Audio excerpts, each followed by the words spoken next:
saya bicara dengan Presiden Donald Trump, kita sepakati sekarang kalau nggak salah ya tarifnya dari 32 diturunkan jadi 19.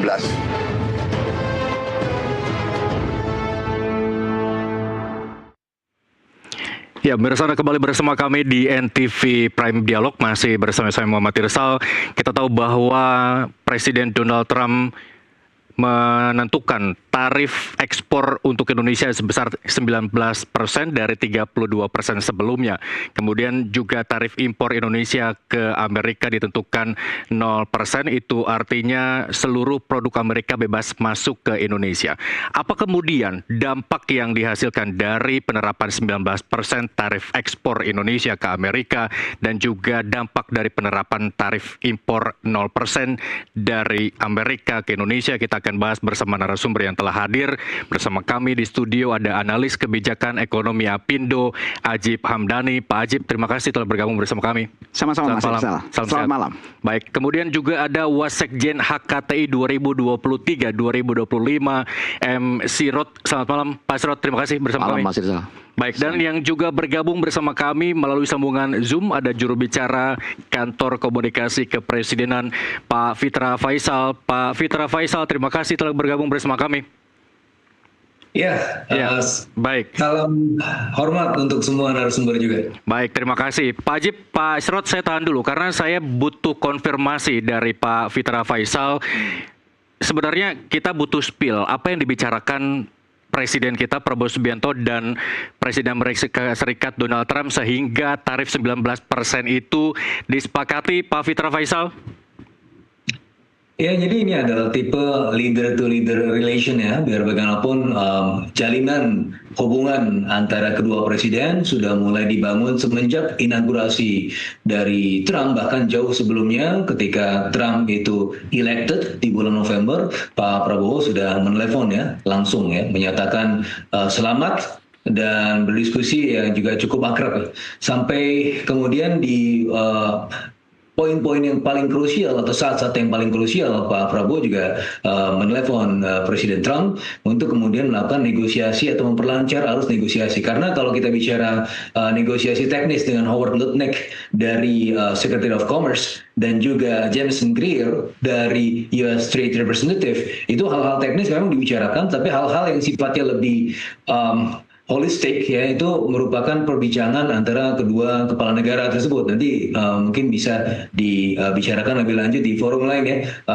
Mas Irsal. Tetapi intinya adalah kalau kita bicara mengenai penurunan tarif ya dari sebelumnya 32% ke 19%, that is the first win ya untuk Indonesia ya. Jadi itu adalah kado yang dibawa Pak Presiden dari perjalanannya ke Eropa dan juga kemudian hasil hubungan langsungnya dengan Presiden Trump, itu adalah kado yang bisa kita nikmati. Yang kedua adalah tadi saya bilang first win karena biar bagaimanapun itu adalah margin yang cukup signifikan ya, turun dari 32 ke 19%. Yeah. Yang kedua, jika kalau kita bandingkan secara regional, itu menjadi the second win. Kenapa? Karena ternyata di regional ASEAN itu kita merupakan salah satu yang terendah ya, 19%, Vietnam 20%, Malaysia 25%. Ya, bahkan besok ini teman-teman dari Malaysia ingin tahu ya bagaimana cara kita untuk bernegosiasi dengan Trump. Sebenarnya mudah saja kalau kita bicara mengenai reciprocal tariff, yang mana reciprocal tariff itu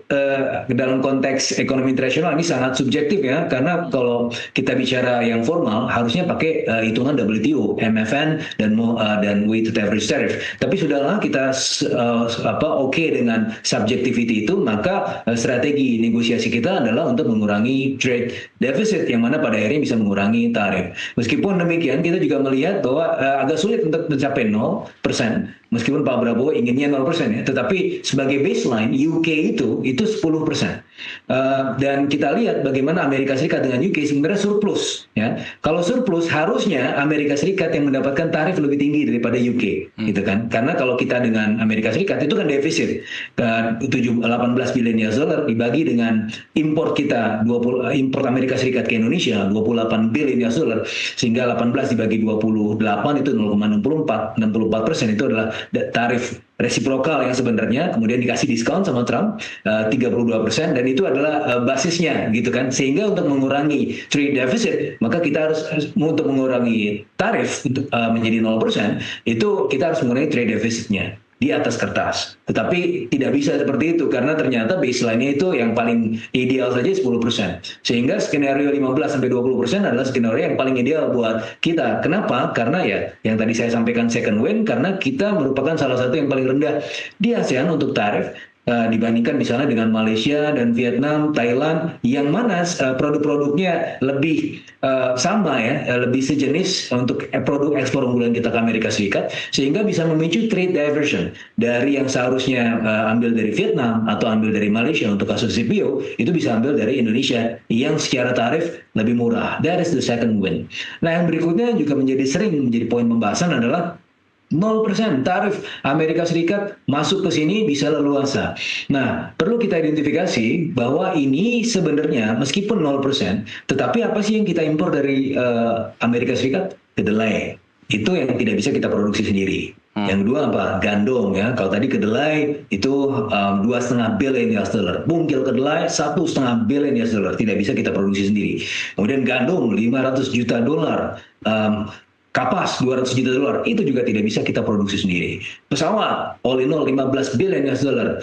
Energi, itu ada LPG 3 billion US dollar. Kerosene 4 billion US dollar. Ada gasoline, refined petroleum, itu ada 8 billion US dollar. Nah, ini kan hal yang biasanya ya kita bisa impor gitu kan. Sehingga sebenarnya tidak secara langsung menghantam industri dalam negeri kita. Justru itu adalah produk-produk yang kita butuhkan. Dan pada akhirnya ini punya berpotensi untuk meningkatkan daya beli masyarakat. Consumer surplusnya bisa meningkat. Kenapa? Kita impor gandum ya. Artinya kalau beli roti, beli mie, produk-produk mie yang bahan dasarnya gandum, bisa jadi harga lebih murah karena tarifnya 0%. Begitu juga dengan kedelai, kita makan tempe, tempenya bisa lebih murah. Kenapa? Karena bahan utamanya kedelai ya kita impor dari Amerika Serikat yang sekarang tarifnya 0%. Sehingga all in all kita bisa melihat ini adalah a win-win situation buat Indonesia, meskipun tentunya ini bukan dalam kondisi yang paling ideal, tetapi ya the given all circumstances ini adalah skenario yang ideal yang bisa kita peroleh gitu ya, dan tanpa harus mendisrupsi ekonomi kita secara cukup signifikan, Mas Muhammad Irsal. Baik, kemudian masyarakat bertanya apakah masyarakat masih was-was atau perlu sudah lega terkait dengan ini, karena pertanyaan berikutnya adalah apakah perjanjian ini sudah secara detail disepakati begitu? Ya, detailnya sudah merupakan bagian dari kemarin ada kerjasama atau kemudian kolaborasi telepon-teleponan, dan kemudian ini merupakan bagian dari proposal yang sudah kita ajukan sejak lama ya, sehingga apapun yang keluar dari Trump meskipun sifatnya informal ya. Jadi kalau kita melihat ini kan Trump ini adalah presiden yang cukup unik ya, yang sangat aktif di sosial media, sehingga apapun yang dikatakan di sosial media itu menjadi semacam kebijakan juga. Nah, kita harus bisa terima itu sebagai bagian dari kebijakan berikutnya. Dan tentunya ini suatu hal yang kalau kita bandingkan dengan apa yang terjadi dengan Vietnam kemarin, itu juga metode pengumumannya juga mirip gitu ya, sehingga kalau dalam konteks detail nanti bisa diumumkan lagi oleh Pak Airlangga detail-detail seperti apa, tetapi secara umum kita bisa melihat bahwa ini adalah sudah masuk ke wilayah konsensus. Ini sudah turun 19% dan ya tentu ada dinamika-dinamika berikutnya ya. Jadi kalau kita lihat nanti prognosis untuk ke depan, apakah bisa lebih turun lagi? Sangat bisa. Apakah bisa naik lagi? Ya bisa jadi. Karena ini adalah proses dari perdagangan yang penuh dengan negosiasi ya, sebagaimana yang Pak Presiden sampaikan ya ketika doorstop beberapa waktu yang lalu di Halim Perdana Kusuma. Nah, jadinya ini, tapi kalau kita melihat di jangka pendek dan menengah, 19% ini adalah tarif yang menurut kami ideal dan ya sudah lumayan bisa mengikat gitu. Baik. Pak Fitra Faisal, ini nampaknya tadi saya dapat informasi sangat padat sekali, tapi sebelum Pak Fitra Faisal mengakhiri perbincangan kita, masih ada waktu sampai 1 Agustus kabarnya Pak Fitra Faisal pemberlakuan ini. Kemudian apa yang Anda baca kemudian dinamika hingga 1 Agustus nanti terkait dengan tarif impor dan ekspor Amerika Serikat dan Indonesia ini? Ya, untuk kita ini sudah selesai, Mas Muhammad Irsal, karena ya ini adalah bagian dari skenario ideal yang kita harapkan memang ya, dengan 19% ini adalah all in all ya memang ya second best. Idealnya memang kita bisa 0%. Tetapi yang jelas, yang lain akan bertanya-tanya, kenapa Indonesia kok bisa 19%? Karena kan yang lain juga masih proses negosiasi dan Indonesia bisa dijadikan contoh kasus. Ya besok ini teman-teman dari TV Malaysia juga ingin bertanya dengan kondisi ini. Jadi mereka bertanya kenapa Indonesia juga bisa melakukan strategi negosiasi yang lumayan signifikan dan ideal seperti ini. Apa kuncinya? Nah ini juga pada akhirnya skenario Indonesia adalah menjadi skenario ideal buat ASEAN, sehingga ini karena sudah memang second best dan ini adalah ideal sekali buat Indonesia, dan ini menjadi pelajaran juga buat negara-negara ASEAN yang lain, sehingga sampai tanggal 1 Agustus nanti ketika pemberlakuan ya inilah adalah skenario yang memang harus kita endure ya dalam jangka pendek dan menengah. Baik. Terima kasih juru bicara Kantor Komunikasi Kepresidenan Fitra Faisal telah bergabung bersama kami di NTV Prime. Kita bertemu di lain kesempatan. Terima kasih. Sampai jumpa. Sama-sama. Sampai ketemu lagi. Baik, kita lanjutkan soal tarif ekspor impor Amerika dan juga Indonesia. Saya mau ke Pak Ajib terlebih dahulu. 19% menurut Anda ini absolut menguntungkan Indonesia atau ada catatan lain dari Anda? Ini relatif ya. Jadi dalam konteks ideal memang betul 0%. Jadi kita bisa memaksimalkan neraca dagang kita dengan Amerika. Ya. Tapi bagaimanapun Mas Irsal, bahwa dunia usaha dan juga termasuk Apindo itu mengapresiasi karena pencapaian deal di angka 19% adalah sesuatu yang bersifat something juga. Karena kalau kita lihat begini Mas Irsal, ini bukan sekedar tentang neraca dagang. Ini bukan sekedar tentang bagaimana selisih 19 miliar US dollar. Tapi lebih penting daripada sekedar itu adalah kita identifikasi komoditas-komoditas yang kita ekspor ke Amerika itu pertama, itu padat karya. Kedua, itu sensitif dengan pricing. Jadi ketika kemudian kita ditetapkan tarif sampai dengan 32% misalnya akan kalah dengan Vietnam, dengan China karena mereka memimpin dari sektor manufaktur dan industri. Yang ketiga, ini rentan dengan substitution effect gitu. Jadi kemudian ketika kita mendapatkan tarif terbaik di angka 19%, maka competitiveness kita relatif terjaga. Mas Irsal bisa bayangkan untuk komoditas-komoditas seperti halnya tekstil dan produk tekstil, kemudian misalnya alas kaki, sepatu seperti ini misalnya, kemudian untuk makanan, termasuk untuk furniture dan yang lain-lain, itu kira-kira berkontribusi terhadap 10% dari nilai transaksi global dan berkontribusi kira-kira 2% dari total produk domestik bruto Indonesia. Artinya ini angka yang signifikan. Ditambah dengan sektor yang padat karya, maka ini menjadi sektor yang bisa menjadi engine untuk job creation. Kita nggak bisa bayangkan kemarin, dan itu yang menjadi kekhawatiran ketika misalnya tarif tetap 32%, maka multiplier effect yang lain adalah berbicara masalah potensi PHK lebih lanjut ketika memang komoditas-komoditas kita nggak bisa masuk ke pasar Amerika. Poin-poin seperti itu kemudian Mas Irsal yang membuat kesimpulan dari teman-teman pelaku usaha, dari teman-teman private sector, bahwa pengumuman hari ini dengan 19% tarif Trump adalah salah satu hal terbaik yang bisa kita dapatkan, dan tinggal selanjutnya bagaimana kita mitigasi potensi-potensi masalah, kita mitigasi beberapa hal yang challenging, yang apakah ada potensi yang mengganggu atau mendistract ekonomi nasional. Inilah kita perlu identifikasi satu persatu, dan kemudian pemerintah perlu menyiapkan insentif-insentif yang tepat sehingga bagaimana neraca dagang nanti relatif seimbang katakan dengan Amerika. Tadi Mas Fitra juga, Dr. Fitra sudah menyampaikan, karena beberapa komoditas itu yang memang secara kompetitifnya kita rendah. Katakan kita impor gandum sampai 3 juta ton misalnya, atau kedelai. Tadi kan contoh tempe nih. Kita ini makan tempe setiap hari Mas Sirot. Itu sebenarnya itu 70-80% itu kita impor. Kenapa kita impor? Karena kalau kita panen sendiri, nanti Mas Sirot bisa klarifikasi angkanya. Kita itu per kilogram itu bisa 11.000, 12.000 per kilo. Tapi kalau kita impor cuma 6.000, 7.000 rupiah sampai dengan Indonesia. Nah, kondisi kompetitif rendah ini yang kemudian kita impor, sehingga ujungnya apa? Kita juga bisa menekan inflasi, kemudian masyarakat dan pengguna akhir yang juga merasakan manfaatnya. Tapi poinnya Mas Irsal, bahwa secara umum ini adalah kondisi bagus yang tinggal selanjutnya bagaimana dunia usaha mengikuti ritmenya. sambil kemudian kita memberikan masukan-masukan terbaik kepada pemerintah bagaimana mendorong insentif-insentif yang lebih tepat sasaran baik dari fiskal, moneter maupun regulasi-regulasi sehingga competitiveness atas barang dan jasa kita bisa lebih bagus ke Amerika dan juga termasuk ke pasar yang lain. Karena jangan lupa Mas Irsal bahwa di minggu ini kita juga dapat good news bahwa kita sudah ada progres ratifikasi tentang dengan Uni Eropa yang kita juga membangun agreement dengan mereka juga. Artinya waktu-waktu strategis seperti ini yang perlu kita optimalkan dengan baik, tapi kita yakin bahwa kita punya kesempatan untuk memanfaatkan momentum yang ada dan ini sangat bisa mendukung kekuatan ekonomi domestik kita. Demikian Mas Irsal. Pak Ajib, tadi Anda mengatakan bahwa bisa saja ada bayang-bayang PHK dari pemberlakuan tarif ini begitu ya. Ini agak sedikit kontradiktif dengan pernyataan Presiden tadi sore di Halim Perdana Kusuma bahwa kebijakan ini bertujuan untuk mensejahterakan masyarakat. Nanti kita akan bahas soal bayang-bayang PHK terkait dengan penerapan tarif itu.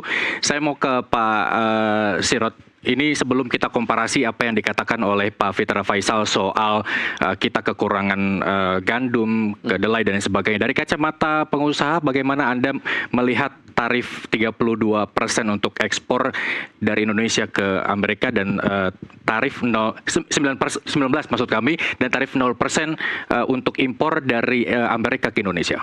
Baik. Kalau pengusaha sebenarnya lebih mewakili Mas Ajib ini. Kalau pengusaha, saya kan pengusaha kecil-kecil lah ya. Cuman memang begini, kita harus pahami dulu situasi ya. Kalau dibilang ini ideal ya, yang dikatakan Mas Fitra, sebenarnya situasinya nggak ideal. Jadi kita surplus perdagangan, terus Trump ingin resiprokal karena dia ingin sesuatu yang balance kan begitu. Jadi direvisi, and then kita dapat beban tarif kan begitu. Nah, cuman yang harus kita pahami sekarang dengan keadaan sekarang kan geopolitik. Jadi beberapa yang tidak di highlight ya. Kalau masalah makro, Mas Ajib dengan Mas Fitra sudah ya. Ini hal yang kita mungkin agak kurang lihat ya. Itu ada kita penguatan impor itu teknologi dan termasuk pertahanan maritim. Kita jangan lupa loh, di Natuna itu kita kan pernah Pak Prabowo itu menyepakati 9 days ya dengan China ya, di mana itu secara hukum internasional itu sebenarnya China itu main netral sendiri. Nah, justru hebat Pak Prabowo, saya dapat informasi dari Mas Dirgayuza ya, daripada kita loss sama sekali, kita deal. Jadi kita setengah-setengah lah gitu ya dapat. Tapi kemudian melakukan satu deal ini dengan Trump dalam arti memperkuat maritim, saya melihat ini Pak Prabowo ini bagus segitiganya gitu. Itu satu ya dapat ya. Jadi selain yang lain ini nggak kebahas gitu. Yang kedua geopolitik ya. Misalnya Airbus dengan Boeing ya. Airbus itu di Prancis ya, Mas Ajib ya. Nah, kita kan kemarin kan Prancis deket banget ya. Tapi deal beli pesawat Boeing nih, itu bagus sekali. Jadi triangle juga nih, dapat nih satu nih. Terus dengan BRICS kan reaksinya Trump juga kan gara-gara BRICS kan. Terus sekarang jalan gitu. Jadi kalau dari actionnya Pak Prabowo ini ideal, bagus, saya setuju dengan Mas Ajib. Tapi situasi sebenarnya memang ini dari hal yang memang sudah berubah gitu, dari unilateral ke multilateral gitu. Nah, kita harus cerdik, pinter, dan ini saya kira sudah dijawantahkan dengan baik oleh Pak Presiden ya. Nah, masalah yang produk pertanian tadi, kalau gandum udahlah kita nggak produksi, anggaplah nggak signifikan ya. Jadi ada produk pertanian itu yang kita hulunya kita nggak punya, itu gandum. Tapi hilirnya jangan lupa loh. Salah satu pabrik mie instan di kita itu ada pabriknya di Arab Saudi, Afrika, bahkan orang Afrika anggapnya itu brand mereka. Jadi ini hilirisasinya udah bagus gitu, connectionnya udah bagus karena kita punya modal kerja food ingredients, bumbunya. Ya, itu beragam rasa, terus tenaga kerja murah, terus industrialisasi. Jadi yang rutin begitu kita tuh udahlah kita champion gitu. Ini jadi satu kekuatan. Makanya ini kita nggak ngaruh seperti Mas Ajib bilang tadi. Yang kedua, kedelai itu sebenarnya kita produksi, petani kita bisa, cuman kalah secara komparatif dan kompetitif karena mereka pakai GMO, genetic modified gitu. Jadi mereka mutasi genetik itunya si kedelainya itu, sehingga produksi per hektarnya itu artinya Pak Sirot, teknologi pertanian di Indonesia jauh kalah ketinggalan ketimbang negara-negara yang pertaniannya maju. Dalam beberapa komoditi iya, tapi kita kalau bicara sawit dengan Malaysia kan kita juara 1-2 gitu ya. Beberapa komoditi kita karet gitu, kita kakao kopi sekarang kita ya. Maksudnya yang high grade gitu, kita susah. Vietnam yang middle ke bawah kita kalah, tapi yang aroma yang Arabica kita jago Mas. Jadi tergantung. saya ngomong sapi lah. Sapi itu kita untuk breeding kita kalah. Dulu Pak Harto pernah bikin tapos kan, kita nggak ada. Jadi tapi kalau fattening gitu kan, kambing domba kita kuat dari mulai breeding gitu. Jadi untuk pertanian ini kalau kedelai misalnya, bagusan memang deal seperti itu. Nggak bisa menang semuanya semua bidang ya. Sehingga apa? Secara kultur ya Mas Ajib, tahu tempe kita lebih mudah kan, asupan protein dibanding daging lebih mahal. Kita rakyat kita lebih senang tahu tempe, termasuk saya nih, ya kan. Sehingga industri hilirisasinya yang UKM ini rakyat ini terlindungi gitu.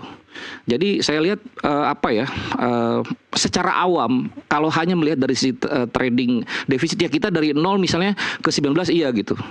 Tapi jangan lupa komparasi tadi dari 35. Situasinya nih negara adik kuasa yang dia mau bangun, dia nggak ngerasa oh ini udah nggak zamannya unilateral lagi, saya nggak bisa jadi polisi dunia lagi gitu. Dia mau nego. Dan kita ini harus juga sadar diri gitu. Dan saya lihat Pak Prabowo triangle itu jago banget gitu saya lihat. Ini aja yang perlu disampaikan gitu. Nah, selain kesepakatan tarif dagang 19% hasil negosiasi Prabowo dan juga Donald Trump, lawatan 15 hari juga di berbagai negara menghasilkan kesepakatan, terutama ini Indonesia masuk ke anggotaan BRICS untuk yang pertama kalinya, terus kemudian juga rasanya Presiden kita tidak gentar dengan pernyataan dari tuan rumah yang menyatakan bahwa jangan mudah terprovokasi dengan negara lain begitu ya. Tapi kesepakatan itu disetujui oleh Indonesia sebagai negara yang berpedoman kepada politik bebas aktif begitu ya Pak Ajib. Kita akan bahas tapi usai jeda berikut. Pemirsa NTV Prime akan kembali usai jeda.